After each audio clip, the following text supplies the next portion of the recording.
السلام عليكم ورحمة الله وبركاته. ازيكم عاملين ايه؟ ان شاء الله تكونوا بخير كده وصحة وسلامة وكل سنة وانتم طيبين. النهاردة في فيديو النهاردة جميل جدا، اتمنى ان انتوا تجربوه ويعجبكم، وما تنسوش بقى اللايك والاشتراك والكومنت الحلو. فيديو النهاردة جميل جدا، يلا بينا نبدأ الفيديو النهاردة. ما تنسوش بقى تصلوا على النبي عليه الصلاة والسلام في الكومنتات. معانا كيلو جمبري بالشكل ده كده، اللي هو الجامبو اللي هو الكبير ده. هنعمله النهاردة بطريقة سهلة وجميلة جدا وهتعجبكم. ومعانا كيلو سمك بلطي برضو بالشكل ده كده اهو. الكيلو زي ما انتوا شايفين 4 وحدات كده اهو. زي ما انتوا شايفين فيديو النهاردة مليان افكار كتيرة جدا وجميل جدا وسهل وهيعجبكم. اتمنى ان انتوا تسمعوا لي الاخر. ومعانا كده الرز بالشكل ده كده اهو. وادي الجمبري بتاعنا كده بعد ما غسلناه بالشكل ده كده اهو ونضفناه. هوريكم بقى حاجة بتبقى كده موجودة في الجمبري اهو، اللي هو الشريط، اللي هو الخيط الرملي ده اهو. وهوريكم كمان واحدة بالشكل ده كده اهو. هنطلع مع بعض اللي هو الخيط الرملي اللي هو بيبقى في ظهر الجمبرية بالشكل ده كده اهو. وكده الجمبري بتاعنا بقى جاهز. وكده السمك بتاعنا كده بعد ما غسلناه ونضفناه، والرز بتاعنا كده غسلناه. وديت الخضار بقى اللي معانا كده، طماطم وجزر ودي التتبيلة بتاعت السمك. وده كده هنعمل سلطة عشان ما اطولش عليكم الفيديو. ومعانا كده حلة حطيناها على النار عشان هنعمل شوية شوربة جمبري عظمة.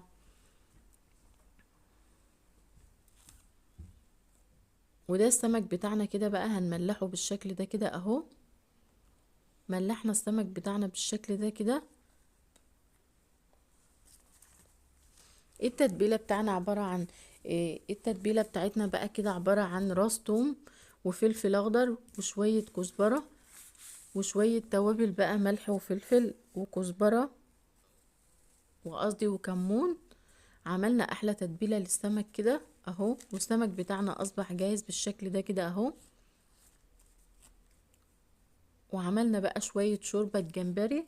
حطينا كده الجمبري اللي هو القشر بتاع الجمبري، وحطينا جزراية وقرن فلفل اخضر وبصلاية، وحطينا التوابل بتاعت الشوربة بالشكل ده كده اهو. وحطينا من التمليحة اللي ملحنا بيها السمك. عملنا بقى حطينا بقى معلقة كده عشان الشوربة بتاعت الجمبري تبقى حلوة. وحطينا كده معانا بقدونس كده اخضر، وحطينا كده بابريكا وكمون بالشكل ده كده اهو. بقى معانا شوية جمبري كده عظمة. وهنبدأ بقى نعمل الرز بتاعنا. حطينا بقى الشوربة بتاعتنا كده تستوى. هنعمل بقى معانا كده بصلاية، حطينا كده معلقتين زيت. وهنقطع البصلة بتاعتنا بالشكل ده كده اهو زي ما انتوا شايفين.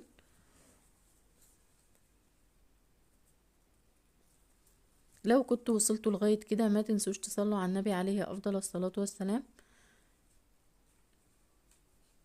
وتقولوا لي عملتوا النهاردة فطار ايه كده على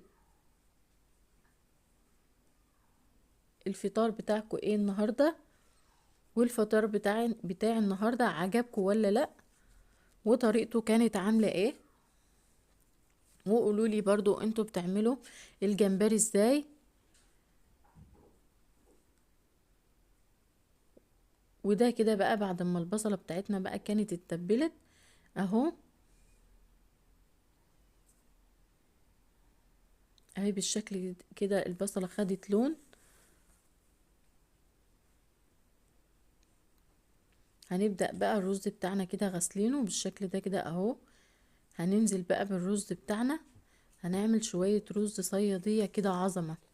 وانا حطيت معلقه برضو من اللون اللي هو اللون الاصفر برضو بتاع الرز اللي هو الكركم. حطيت معلقة صغيرة كده برضو مع البصلة عشان تديني لون وشكل للرز بتاعنا برضو، ما يبقاش بني يعني يبقى اصفر كده برضو. وفي طعم البصلة برضو كده اهو بالشكل ده كده اهو. ده الرز بتاعنا اهو. شايفين الرز بتاعنا جميل ازاي؟ ما شاء الله الرز تحفة وريحته كمان جميلة جدا. هنحط بقى للرز بتاعنا كده ملح اهو.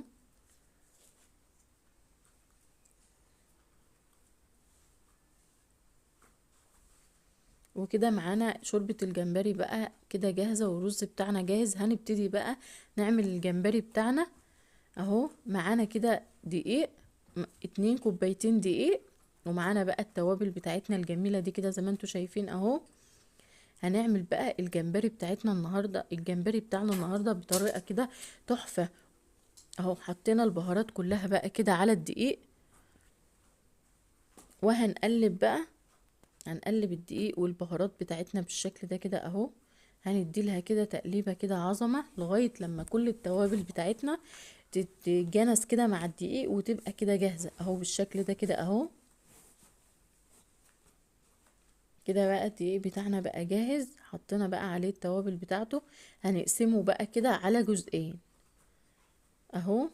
هنقسمه كده الجزء الاولاني والجزء التاني اهو، اللي هنعمل بيه الكفر بتاع الجمبري اهو.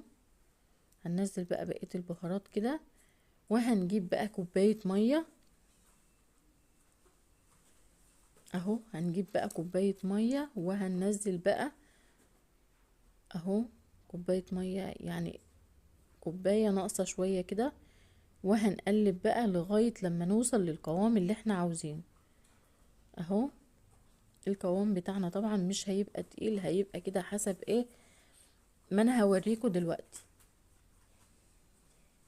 كده هنحتاج شوية مية كمان اهو عشان القوام بتاعنا ما يبقاش تقيل اهو. هنحتاج كمان ربع كوباية مية كمان كده لغاية لما القوام بتاعه كده يظبط معانا اهو. هنقعد نقلب بقى لما نوصل للقوام اللي احنا عاوزينه بالشكل ده كده. يلا بقى لايك واشتراك وكومنت جميل عشان الفيديو بتاع النهاردة والله يستحق اهو. كده ده القوام المطلوب. هننزل بقى فيه كده الجمبري بتاعنا اهو بالشكل ده كده اهو. لما يتغلف كده اهو، وهننزل كمان، هنقلب بقى الجمبري بتاعنا كده في الدقيق اهو زي ما انتوا شايفين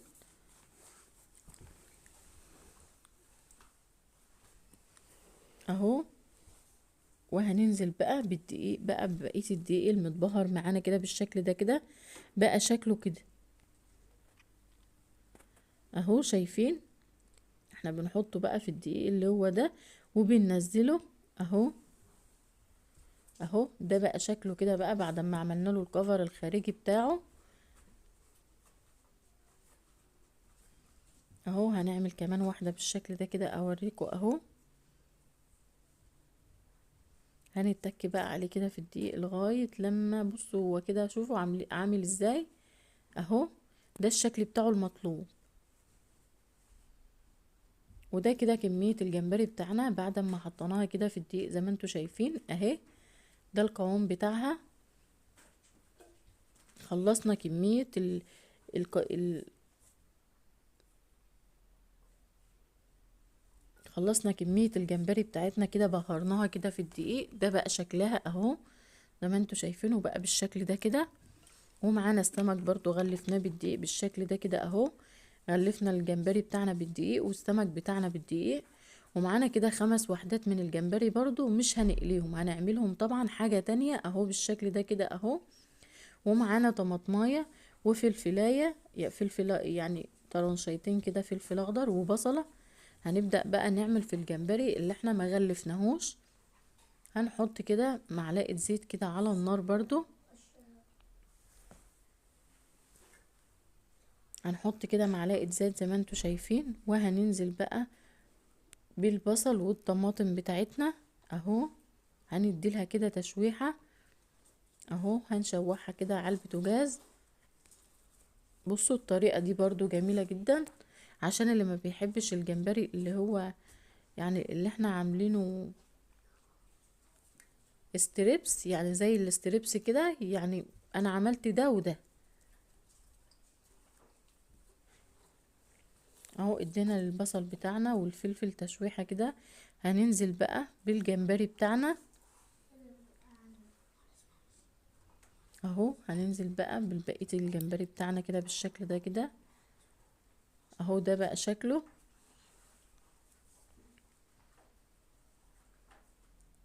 وهنقلب بقى الجمبري بتاعنا كده لما ياخد لون. شايفين؟ بصوا الريحة بجد والله وهم. جربوا الطريقة دي، يعني اللي ما بيحبش الطريقة دي يجرب الطريقة دي هتعجبه جدا اهو.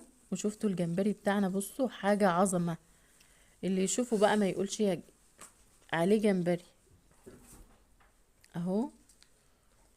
بصوا مقرمش وحلو ازاي، وطريقة بصراحة خطيرة جدا اهو. شفتوا بقى واخد اللون اللي هو الذهبي كده، والجمبري بتاعنا كده مقرمش كده وجميل. والتاني ده الجمبري بقى اللي احنا عملناه برضو كده.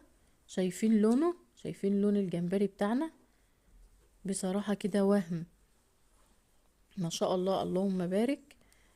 بصوا يعني ريحته تحفة كده، ريحته قبل ما يطلع كده بصراحة وهم. شايفين شكل الجمبرية عاملة ازاي؟ ده مش يعني اللي يشوفه ما يقولش عليه جمبري، يقول عليه ستريبس. شايفين؟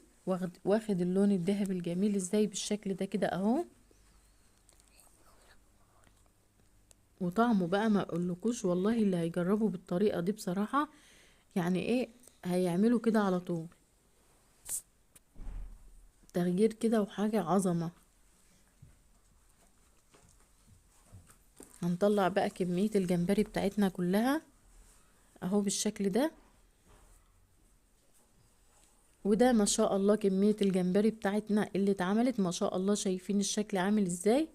وده السمك المقلي بقى اللي احنا عملناه، اللهم بارك تحفة. وده الرز بقى اللي احنا عملناه مع بعض اهو. شايفين شكله جميل ازاي؟ ما شاء الله اللهم بارك، الرز طالع جميل جدا. وده بقى عملنا السلطة برضو، شوية سلطة اللهم بارك برضو تحفة. وده الجمبري اللي عملناه برضو مع بعض.